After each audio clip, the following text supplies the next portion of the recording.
Hi, everyone. Today we're going to do a project on a revenue sharing concept for AI covered music. Next slide. Harrison, yes.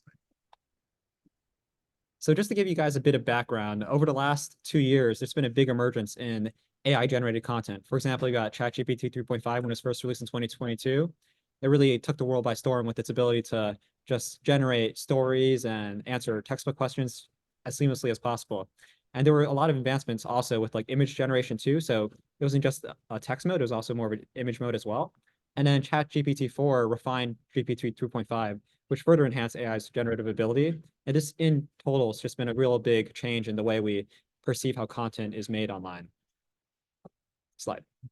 So one form of this AI generated content was AI covered music. So what would happen is that someone would write their own lyrics and then get an AI voice of someone like Kanye or Drake to dub their music. And some of these songs, for example, Ghostwriter, got really popular, but then YouTube took down the video at the request of Drake's record label due to supposed copyright claims of like copying his voice. And that's caused a big debate. So our central question is, should AI covered music be censored? And our answer is that no, since this is an infeasible solution given the new economic landscape AI presents. So just to give you a bit of background, what's happened in the past is that when the marginal cost of like distributing music was previously driven to zero, this has really transformed the industry's economic model. So before the internet, the way that these record labels mostly made money was through selling physical CDs. And each time someone wanted to listen to a song or buy a new song, they had to actually pay money for each individual song. But CDs at the end of the day are only just a medium for distributing songs. Songs at the end of the day are just zeros and ones. So once the internet came along, this presented a medium where the marginal cost of distributing music kind of went to zero, since you're just sending zeros and ones over the internet. So companies like Napster seized on this opportunity and offered users the ability to download any song in the world for free. And record labels, they kind of hated this, right? Because every single time someone wanted to listen to a song before, they had to buy a CD, but now it's free. So record labels try to go against this economic reality by trying to sue Napster, but they realized that this kind of didn't work since people could just pirate songs online, even if Napster existed, because of the fact that, again, sending music to your friends costs like nothing online. So they eventually acquiesced and licensed their music out to streaming services like Spotify. And if you look at this graph, what happened was at first their revenue kind of really decreased with the advent of the internet, but by having this harmonious relationship with Spotify, where you essentially offer a subscription service for music, that's let them have record revenues again. Slide. So essentially, AI represents a new shift in this sort of marginal cost argument. So before, marginal cost of distribution was driven to zero, but now the marginal cost of creation is also driven down to zero. So for example, what I'm trying to say is, for example, if you're trying to create an artwork back then, it cost an artist time and also cost like the consumer to pay the artist, like, let's say like $200 for a piece of art. But now you pay like $20 a month for ChatGPT, and you could generate as many images as possible as you want for a zero cost. So essentially, what this means is that the marginal cost of generating a new content instead of just distribution is driven to zero. So it's essentially impossible for the music industry to kind of stop this sort of distribution of content because it costs nothing to make this content nowadays. Next slide. So in the past, YouTube has kind of done something to like similar to the music industry, where they realized that it didn't make sense to just remove all copyrighted content online that was on YouTube, just because it was kind of infeasible to try to track down every single copyright claim. So what they did instead was they kind of used AI to determine if part of a video is copyrighted and then redirect this revenue to the copyrighted artist. So YouTube knows it's probably difficult to completely censor copyrighted content, given that like uploading a video, the cost of that is zero. But the fact that you can kind of like automate this process and try to redirect revenue to the artist creates a win-win situation for the artist and the and like the original user by being able to have their video still be online and not be censored. Next slide. So our answer to this question is that we essentially use AI to recognize voices in AI covered songs and redirect revenue to the artist used for the cover. So you kind of have that sort of beneficial relationship between the artist and the user that made the song. So our project was to create a proof of concept to illustrate that AI can recognize voices in AI covered songs and create some sort of revenue sharing agreement between the artist and the user. Okay, So in terms, or you can, or you in terms of methodology, what we did is we selected 5 different songs across several different genres. and then also 5 corresponding artists of those songs. And for each song, what we did is we separated the vocals and the instrumentals using online AI tools, and then combined the new covered vocals with the original instrumental. And then we essentially ran a voice recognition software on each of these newly dubbed songs. And so for each song, say, Party in the USA by Miley Cyrus, what we did is we dubbed that song in 4 other artists' voices. Taylor Swift, Notorious B.I.G., Elvis, and Freddie Mercury. And ran these new dub songs through the recognition software to see if the software was able to recognize the correct artist based on the dubbing. And the way the software works is it essentially returns a score between 0 and 1 for each frame in the audio, indicating how similar the audio in that frame is to the artists we're trying to recognize.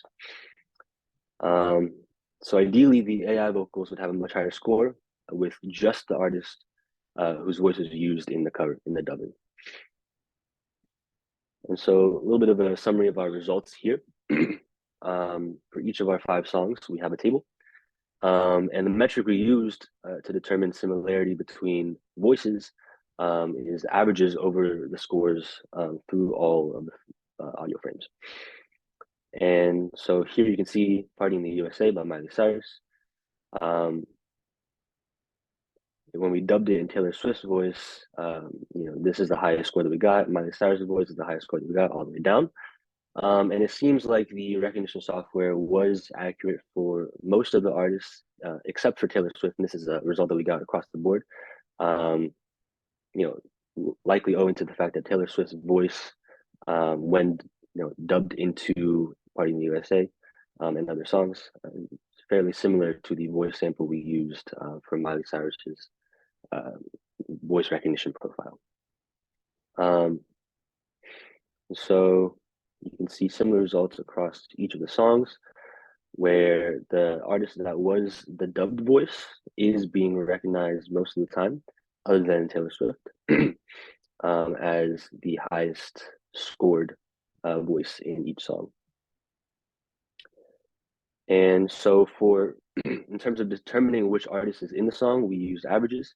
In terms of partitioning the revenue for an AI generated song, there are several different possibilities. What we propose here, using the sort of metrics that we have and the results from the voice recognition software, is the sum of all the scores over all the frames in each song divided by the total number of frames, and that would give you sort of an idea of the proportion of the song that uses the artist's voice. And for example, here you might be able to, from Miley Cyrus and Freddie Mercury, you might be able to attribute 36% of the revenue to Freddie Mercury for dubbing this song in his voice, something like that.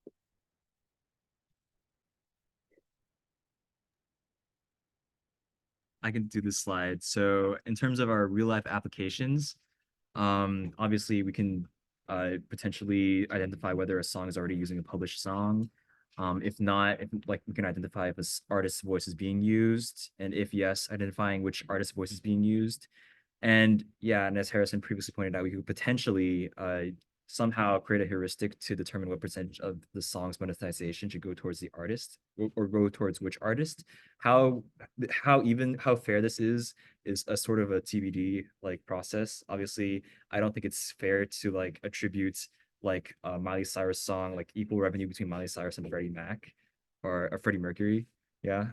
So yeah, this definitely is something that will still need to be have further development in the future. Yeah, next slide. And the broader takeaways, attempting to censor AI generated content is unlikely to succeed. This is just given how accessible these tools are. And I mean, for us, we didn't really need to train any models for this whole process in itself. All we needed to do was find some already pre-trained models online, and there were already a really streamlined like processes to sort of take like certain like audio inputs and then turn them into other audio inputs. So we just have to sort of we have to accept that the fact that AI content is going to exist no matter what, and that we have to sort of we have to find ways to coexist with we have to find ways to establish a harmonious economic relationship with AI content. Yeah, and it's easy to see how we can sort of extrapolate what we did here today to maybe a more robust system to identify people's vocal cords and maybe recognize like who is saying what at any given time. Okay, yeah, next slide. Yeah, this is sort of maybe like an example of what might be propagated throughout the internet in the future. Let's see. Yeah, give it a try. The audios can be played Can you here. guys hear that? No. No. Okay. Wait. I realized I didn't share audio. Uh-oh. Okay. No, it's not playing here either. Okay. Wait. Hold on a second. Okay. You know what? No, just get to play. We'll Okay. play. Okay. Let me just This is on my YouTube channel right now. So, all right, you can play the video first. Way through the darkness, guided by a beating heart. I can't tell where the journey will end, but I know where to start. Tell me how to. Yeah. So that's our presentation. Thank you, guys. Thank you.